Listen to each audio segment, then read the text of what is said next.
Dans quelques mois, dans quelques semaines, l'Afrique et même le monde entier auront les yeux rivés sur le Maroc.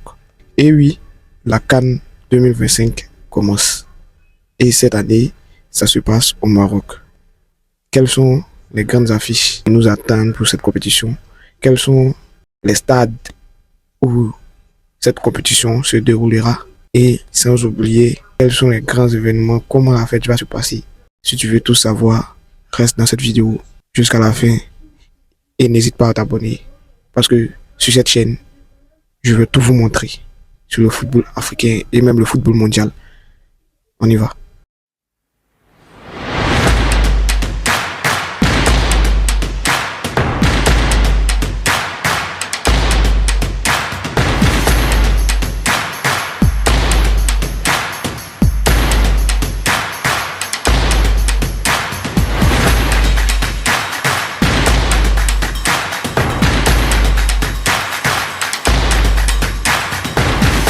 Déjà, la compétition débute du 21 décembre 2025 et prend fin le 18 janvier 2026.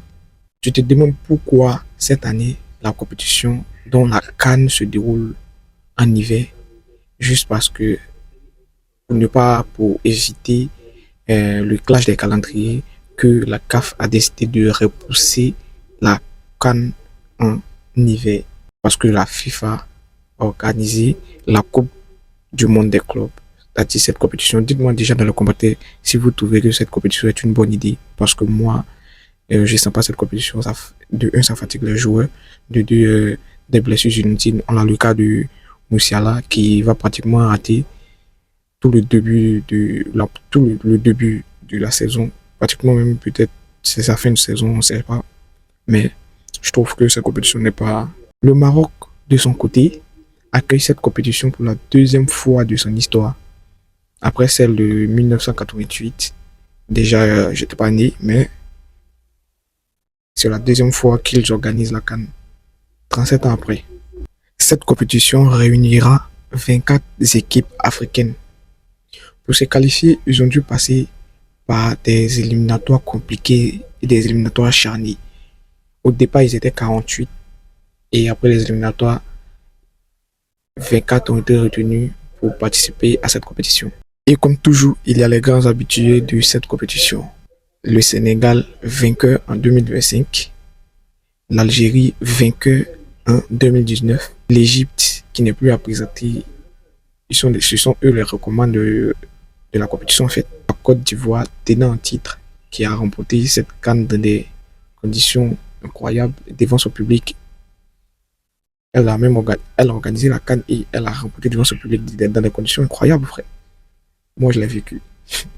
Déjà, c'est 3 étoiles, frère. Bon, on va pas s'acharner dessus.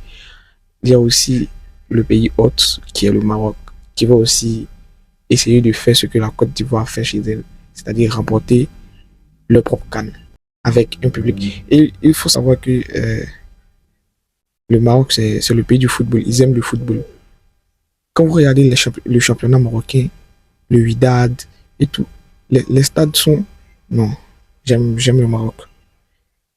Abonnez-vous, lâchez-moi un pouce bleu, dites-moi aussi, aidez-moi à atteindre vite les étapes pour juste partir à la CAN aussi, pour vous documenter tout. Mais il y a des nations à ne pas négliger. Des nations qui ont des joueurs de qualité, qui peuvent aussi aller loin dans cette compétition et même gagner cette compétition. Quand je dis ça, je pense au Mali. Je pense au Burkina. Bon, les Comores. Et l'équipe à ne pas oublier, c'est le Cameroun. Eux, ils me font peur. Le format aussi de cette compétition ne changera pas. Déjà, comme on l'a dit précédemment, il y a 24 équipes.